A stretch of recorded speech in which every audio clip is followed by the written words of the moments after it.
My name is Brooke Sage. I'm 28. The night my family decided I was nothing more than an outsider started in the grand ballroom of a historic hotel in the heart of New Orleans. Crystal chandeliers glittered overhead, jazz drifted softly from the live band, and every table was loaded with champagne flutes and silver platters. We were there to celebrate my father's 60th birthday. I'd shown up in a simple black dress I'd saved months for carrying a small gift I knew they wouldn't appreciate, but I came anyway. I walked toward the long family table near the center of the room. Before I could even pull out a chair, my brother pushed back from his seat and raised his voice loud enough for half the ballroom to hear. "Get out. Find another seat. This place is for family, not outsiders." He said it with a smirk like it was the funniest thing in the world. The rest of the table, my parents, my sister, their closest friends, burst into easy laughter, the kind that says they've heard this joke before and still love it. Glasses clinked in approval. A few nearby guests turned to look, then quickly looked away, pretending they hadn't heard. Heat rushed to my face, but I didn't leave. I sat down at the empty spot on the end, the one nobody had saved for me. They ordered round after round: lobster, oysters, premium steaks, bottles of wine that cost more than my weekly paycheck. Desserts they barely touched. Cocktails they kept refilling. I watched the bill climb in silence, knowing exactly where this was going. When the leather folder finally arrived, the waiter placed it directly in front of me. $8,000. No one reached for it. My brother just leaned back with that same smirk and said, "You've been doing well lately. You can cover this one." I looked around the table. No one argued. No one even pretended to feel bad. So I smiled, slipped my card into the folder, signed the receipt, and stood up. I was ready to walk out of that ballroom and out of their lives for good. But just as I turned toward the exit, a firm voice cut through the hum of the room from somewhere behind me. "Just a moment. Before I tell you who said that and what happened the second I stepped outside that ballroom, tell me something. What time is it for you right now? And where in the world are you watching this from? Drop it in the comments. I want to know how far this story is going to reach, because trust me, you haven't heard the half of it yet." As I stepped out of the ballroom, the heavy doors swung shut behind me, muffling the jazz and laughter inside. The humid New Orleans night air hit me immediately, thick and sticky even after midnight. I hadn't taken more than a few steps down the marble hallway when steady footsteps approached from the side. A tall figure in a dark suit stopped a few feet away. It was Uncle Otis Zane, my father's uncle, someone I'd only seen a handful of times at holidays over the years. He was always polite but distant, the kind of relative who sent cards but never stayed long. Tonight he had been seated at a table near ours. I hadn't even noticed him until now. He didn't rush over or put a hand on my shoulder. He simply looked at me for a long moment, his expression calm and unreadable, then spoke in a low, even voice. "You don't have to go back in there. Come with me instead." I didn't know what to say. My throat felt tight, my mind still spinning from everything that had just happened. But standing there in that empty hallway, returning to the house I grew up in, felt impossible. So I nodded. He led me out a side entrance to where his driver was waiting. The ride was short and silent. No questions, no apologies for what he'd clearly witnessed, no attempt to fill the quiet. I stared out the window at the passing lights of the French Quarter, neon signs blurring together. We pulled up to a modern condo building along the riverfront.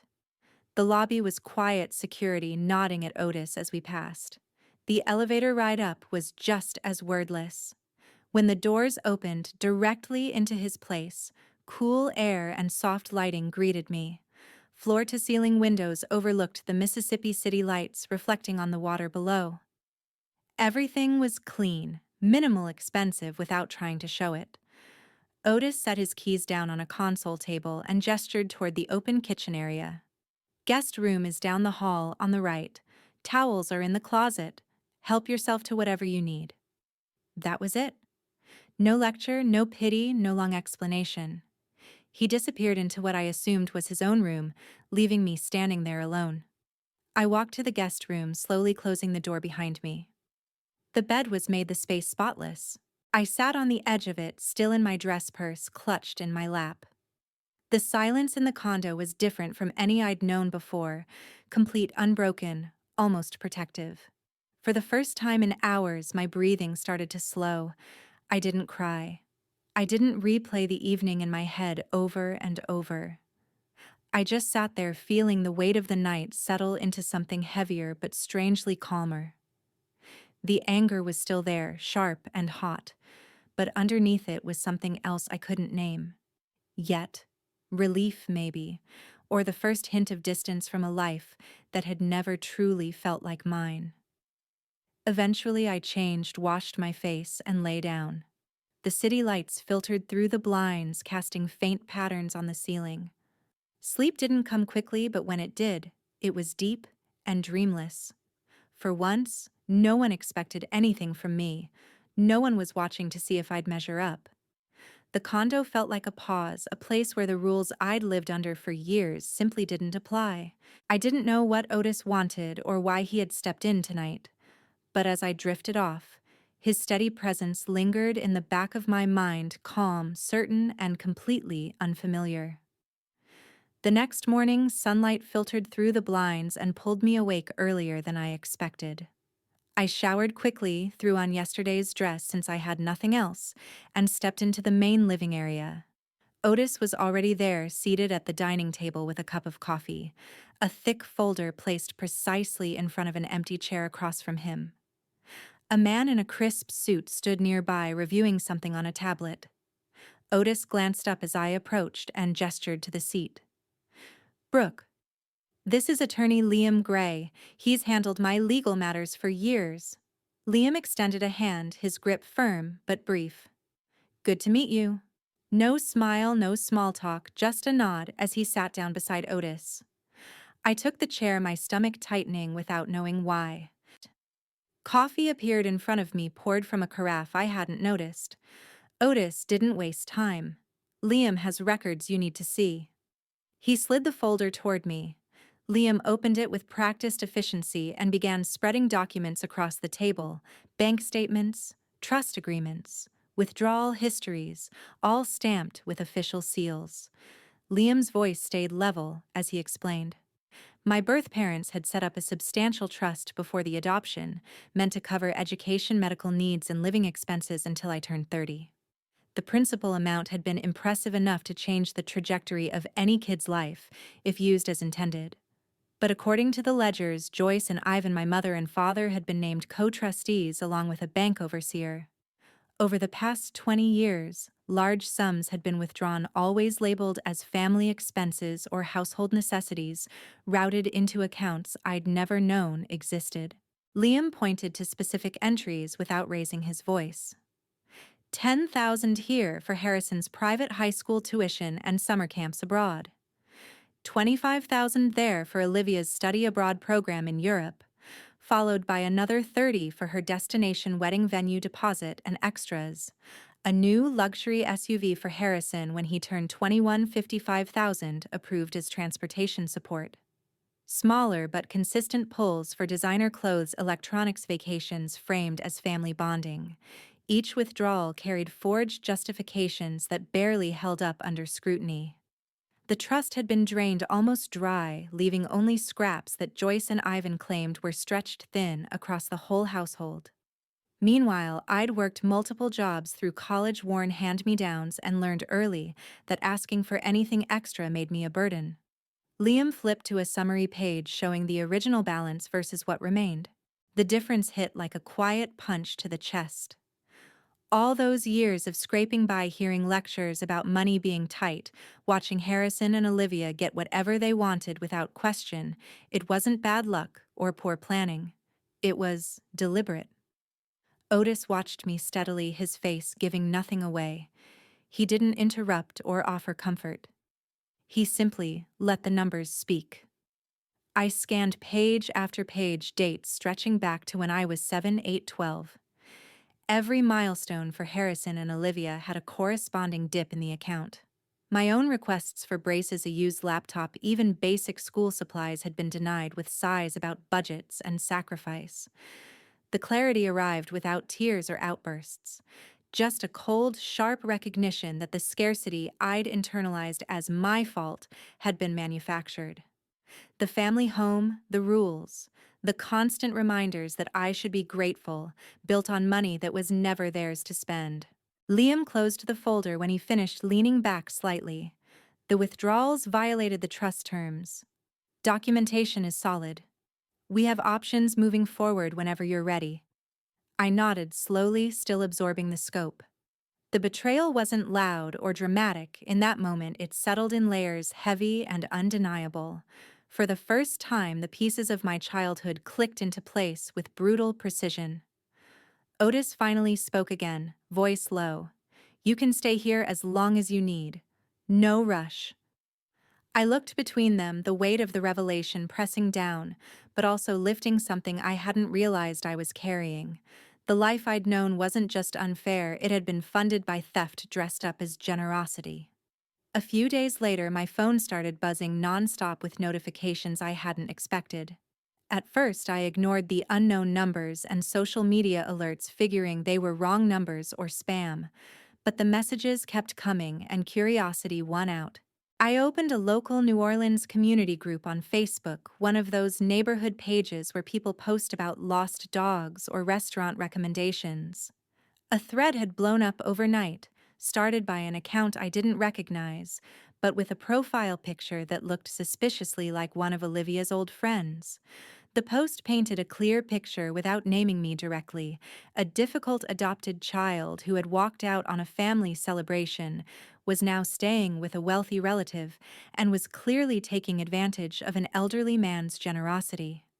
Comments piled on fast, people calling it ungrateful, opportunistic warning, others to watch their elderly family members. Shares spread to other local groups, then to Instagram stories from accounts connected to Joyce and Ivan's social circle. By midday, direct messages landed in my inbox. Some were outright hostile, others pretended concern. "Heard you're causing trouble for your poor parents after everything they did for you." A few even tagged Harrison and Olivia in public replies, cheering them on for standing strong. I showed the screen to Otis over lunch. He scanned it without reaction, then set the phone down. "They're trying to get ahead of any questions," he said. "Better to control the story before someone else does." The narrative stuck fast in those small circles. I was the villain who'd abandoned the people who raised me out of kindness, now cozying up to money that wasn't mine. No mention of why I left, no context, just enough truth twisted to make the lie believable. That afternoon, the doorbell rang. Otis checked the intercom and let someone up. A man in his mid-30s stepped in, tall like Otis, same sharp features. He introduced himself as Ridge, Zane Otis's son. I'd heard the name in passing but never met him. He lived a few hours away and rarely visited family events. Ridge didn't waste time on pleasantries. He sat across from me in the living room, accepted a glass of water, and got straight to it. "I saw the posts," he said. "Figured you should hear this from someone who's been on the receiving end." He explained that years back, when his business was starting out, Joyce and Ivan had approached him for a loan, $50,000, to cover temporary cash flow issues after a bad investment. They promised quick repayment with interest, made it sound urgent. Ridge wrote the check partly out of family obligation, partly because Otis had always stayed distant from their money games. Months turned into years. Excuses piled up: medical bills, house repairs, helping Harrison with a new venture. The full amount never came back. When Ridge pressed, Ivan got defensive. Joyce played emotional. How could he doubt family after all they'd done together? Eventually, Ridge wrote it off, cut contact, and moved on. "They have a pattern," he said. "If money's available anywhere in the bloodline, they find a way to tap it.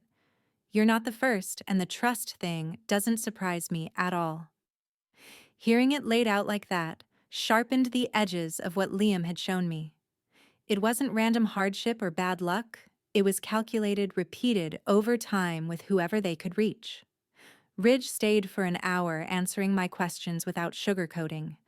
He didn't push for alliance or drama, he just shared the facts and left his number in case I needed another perspective. After he left, I walked to the windows and watched the river traffic below. The online noise kept growing, but something inside me shifted. Going back to the old house pretending none of this happened felt less like an option and more like surrender. That evening at dinner, I told Otis I wasn't ready to leave. He nodded once, no surprise in his expression. "Stay as long as it makes sense," he said. "This place has room." The decision settled quietly. No big declaration, no rush of triumph, just a practical choice that felt like the first one I'd made for myself in years. The condo wasn't home yet, but it was neutral ground free of expectations I'd never agreed to. For now, that was enough. Over the following weeks, the online chatter didn't die down. It shifted shapes. New posts, reposted stories, subtle digs in comment sections of local event pages. I kept my accounts private and stopped checking as often, focusing instead on work emails and routine at the condo. Liam sent occasional updates on document preparation, nothing urgent yet. One evening, an email landed from a producer I didn't know. The subject line was straightforward invitation to appear on a Louisiana-based podcast called Estate Lines, known for covering inheritance disputes, family trusts, and financial conflicts. They'd caught wind of the public rumors and wanted to offer a platform for the other side. I deleted it at first. Speaking publicly felt like stepping into a fight I hadn't trained for. But the messages kept coming, polite follow-ups, links to past episodes that handled similar cases with evidence on the table. Liam reviewed the show's format when I forwarded it to him, recorded in a small studio live-streamed on YouTube and social platforms. Questions submitted in advance, documents allowed as reference. Otis listened to my summary over breakfast one morning. "Silence lets them keep the microphone," he said. "If you want your voice in the mix, this is controlled enough." The idea settled slowly.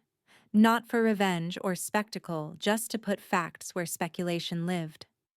I replied to the producer, agreed to one episode, and sent over a list of boundaries through Liam. The studio was in a converted warehouse downtown, exposed brick walls and simple seating under bright lights. A host named Carla Reyes greeted me, professional and direct.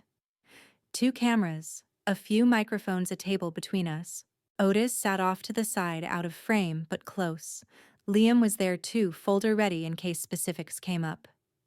We started on time. Carla asked about my upbringing, first adoption details, household dynamics, how finances were discussed growing up. I answered factually, no embellishment. She moved to the recent events without sensationalism, the birthday dinner fallout, the move to stay with a relative, the sudden public narrative. I laid out the trust existence, the withdrawals, the patterns Liam had documented. No names dropped unnecessarily, just dates and purposes that didn't match the intent. Carla nodded, followed up with clarifying questions. Viewers sent in comments streaming on a monitor, some skeptical, some supportive, most waiting for proof. Midway through, the studio door banged open hard enough to make the crew jump. Olivia stormed in, face flushed, phone in hand, like she'd been tracking the live stream. Security hadn't stopped her. Maybe recognized her from the rumors. Maybe she talked her way past. "You can't just sit here lying about our family," she yelled, voice echoing off the walls. The host signaled to keep recording. Red lights stayed on. Olivia marched closer, ignoring Carla's calm request to step back. "This is manipulation. She's twisting everything to steal from people who raised her." I stayed seated, pulse racing, but voice steady. Carla asked if Olivia wanted to join formally. She didn't.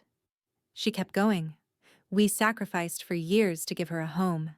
That money was fair compensation for everything we put in raising someone who wasn't even ours." The words hung in the air, raw and unfiltered. She realized too late, eyes widening as she glanced at the cameras.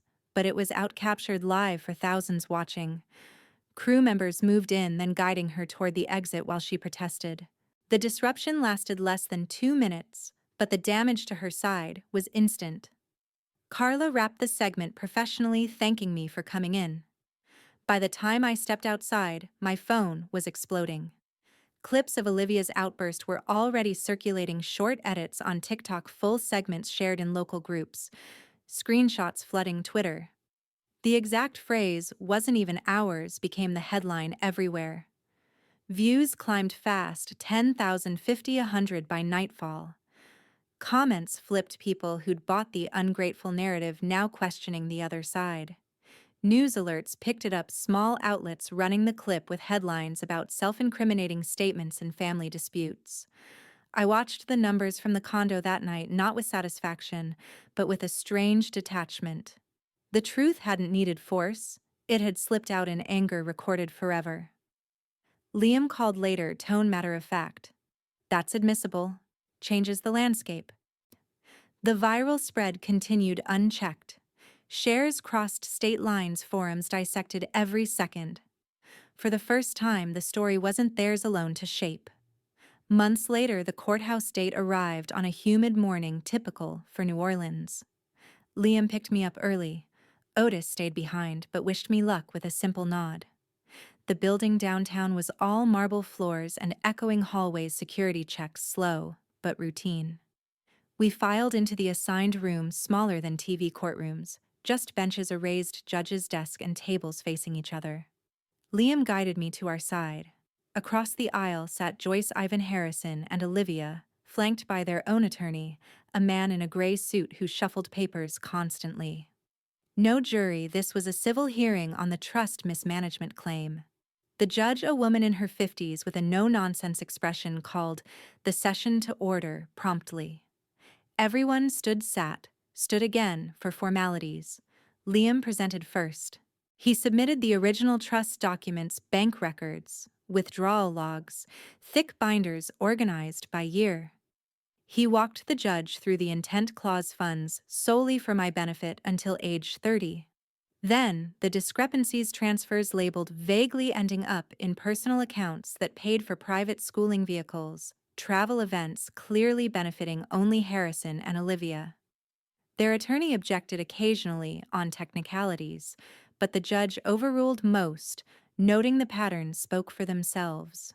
Liam played the podcast clip on a laptop hooked to the room system, audio clear, Olivia's voice unmistakable, as she claimed the money was compensation for raising someone not even ours. The judge watched without comment, making notes. Joyce shifted in her seat, eyes fixed forward. Ivan's jaw tightened, hands clasped hard on the table. Harrison stared at the floor. Olivia glanced around like she wanted to argue but stayed silent. Cross-examination came next. Their lawyer tried to frame the withdrawals as reasonable family support, suggesting the trust language was ambiguous. Liam countered with overseer reports that had flagged issues years earlier, ignored or overridden by Joyce and Ivan as co-trustees. I testified briefly when called. Questions were direct, confirm my understanding of the trust growing up, describe how finances were explained to me, verify I'd received none of the major benefits. I answered calmly, facts only. No emotion on display, though my hands felt cold the entire time. The opposing side called Ivan to speak. He claimed good intentions, tough economic times, belief that supporting the whole household indirectly helped everyone. The judge pressed for specifics on certain large transfers. His answers grew vague, dates mixed up. Closing arguments wrapped quickly. Liam emphasized violation of fiduciary duty, quantifiable damages, the public admission as corroboration. Their attorney leaned on parental discretion and lack of malicious intent. We broke for the judge's review. Hours dragged in a side waiting area, coffee from a machine, quiet conversation with Liam about next steps, regardless of outcome. When recalled, the room felt heavier. The judge delivered the ruling without pause. Withdrawals deemed improper outside the trust's stated purpose. Full restitution ordered, principal plus compounded interest over the years, totaling a figure far higher than remaining balance. additional penalties for breach of duty, and attempted justification post-exposure. No finding of outright fraud but accountability clear payment schedule, enforced liens possible if delayed. Costs assessed to the defendants. Joyce pressed a tissue to her eyes. Yvonne leaned forward, elbows on knees. Harrison muttered something under his breath. Olivia's face drained of color. Their attorney requested time to confer, granted briefly, but the core decision stood. Adjournment came swiftly. No outbursts, no approaches across the aisle. Liam gathered files while I stood legs steady despite the rush in my ears. Outside in the hallway, fresh air from open doors hit as we exited. The weight didn't lift dramatically, it settled differently, like a door finally locked behind me. Responsibility assigned by someone neutral in writing, irreversible. Liam confirmed timelines for enforcement as we walked to the car. Repayment wouldn't happen overnight, but mechanisms were in place. The drive back passed in silence, mostly city traffic slow. For the first time, the past felt documented, not debatable. In the months that followed, the consequences rolled out slowly but steadily. Liam handled the enforcement details, garnishments, payment plans, monitored transfers. I stayed updated through brief emails. Nothing dramatic, just progress reports. Ivan's position as a mid-level manager at a logistics firm disappeared first. The judgment became public record searchable by anyone running a background check. His company cited restructuring, but word spread quietly that the financial scandal made him a liability. He took contract work after that lower pay, inconsistent hours. Joyce's retirement benefits got hit harder than expected. The court-ordered repayments ate into her pension eligibility, pushing full access years back. She shifted to part-time administrative roles, nothing stable. Harrison's career stalled early. He'd been climbing in sales, good commissions company car. Potential employers paused when the case popped up, public admission tied to his name, questions about judgment and family ethics. Promotions dried up. He bounced between jobs, always entry-level again. Olivia faced similar blocks. Her marketing role required client trust. Background searches flagged the viral clip and ruling. Interviews ended politely, but without offers. Freelance gigs came and went, never enough to rebuild momentum. The house went next. The old family home in the suburbs, mortgage payments missed once the restitution schedule kicked in. Notices arrived, appeals failed. Foreclosure proceedings moved forward without much fight. They downsized to a rental apartment, smaller, farther out. News reached me indirectly, mutual contacts mentioning sightings, updates in passing. No direct contact at first. Then, the messages started. A text from Joyce one afternoon asking if I could help with a temporary loan just until things stabilized. Framed as bridging a gap, promising repayment soon. Ivan emailed next, formal tone, suggesting a family meeting to clear the air and explore assistance options. Harrison sent a voice note, casual, like nothing major had changed, wondering if I knew anyone hiring. Olivia tried social media DMs, alternating between blame and pleas for understanding, hinting at shared blood despite everything. I read each one once, felt the familiar pull for a second, then blocked the numbers and accounts. No replies, no explanations. The boundaries weren't negotiable anymore. Otis commented little on the updates I shared. He'd nod, say it was expected. Move on to something else. Ridge checked in occasionally, satisfied the pattern had finally caught up. My own routine stayed even, work projects evenings with books or walks along the river. The fallout didn't bring joy or vindication, just confirmation. Choices had weights, and theirs had accumulated over years. Public mentions faded as time passed. The story lost heat online, replaced by newer dramas. Their lives contracted under financial strain. Credit damaged, networks wary, opportunities narrowed. I watched from distance, no involvement, no second chances offered. The blocks held firm. Distance became permanent, chosen rather than imposed. The shift felt gradual but real. Independence grew on my terms without apologies demanded or given. Time passed, and life found a new rhythm I controlled. The restitution payments came in, steadily building a balance that grew beyond what I'd imagined possible. Work stayed consistent, client projects, steady income, no more scraping edges. Otis remained healthy, sharper than most his age. One quiet afternoon over coffee, he slid a new set of papers across the table. Liam had drafted revisions to his will, updated without fanfare. The changes were straightforward, the bulk of his estate condo investments holdings directed to me upon his passing. Ridge received his share outright, no contest. A few charities got portions, but the core shifted decisively. He explained it plainly. You've handled yourself better than most would. No reason to wait. No sentiment poured out. No speeches about family redemption. Just practical recognition of where loyalty had actually landed over the years. I didn't argue or gush gratitude. I signed where needed, asked practical questions about management. The decision felt like another boundary drawn clear and permanent. With the incoming funds secure, I started planning something useful. Louisiana's foster system needed resources, tutoring programs, emergency grants, college prep for kids aging out. I researched nonprofits, met with advisors, filed paperwork. The foundation launched small but focused scholarships for trade school or community college mentorship, matching basic financial literacy workshops. Named simply after a neutral phrase about new starts, nothing dramatic.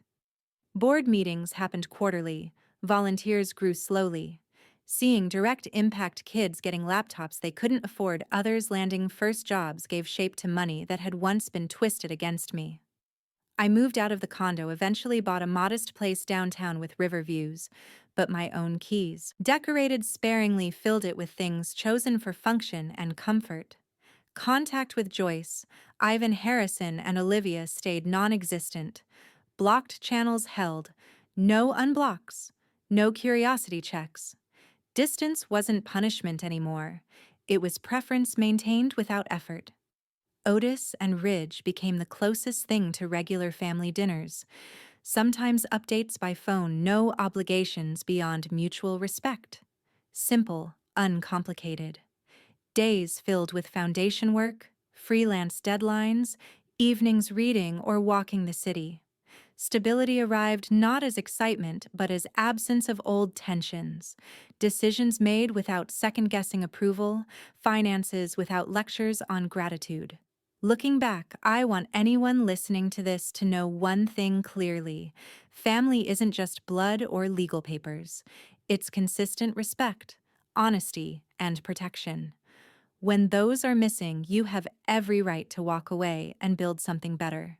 Holding on out of guilt or fear of being called ungrateful only delays your own peace. Setting firm boundaries isn't cruel, it's self-respect. And choosing your worth over forced loyalty isn't selfish, it's survival. If you're in a situation where you're constantly made to feel like an outsider in your own life, know that you don't have to stay. You can choose distance, truth, and a future that actually belongs to you. Healing starts the moment you stop accepting less than you deserve. Thank you for listening to my story all the way to the end. Your time means a lot. I wish you all good health, luck, happiness, and the strength to protect your own peace. If this story stayed with you, please hit that like button, subscribe to the channel, turn on notifications, and share it with someone who might need to hear it. Let's get this message to as many people as possible. See you in the next one.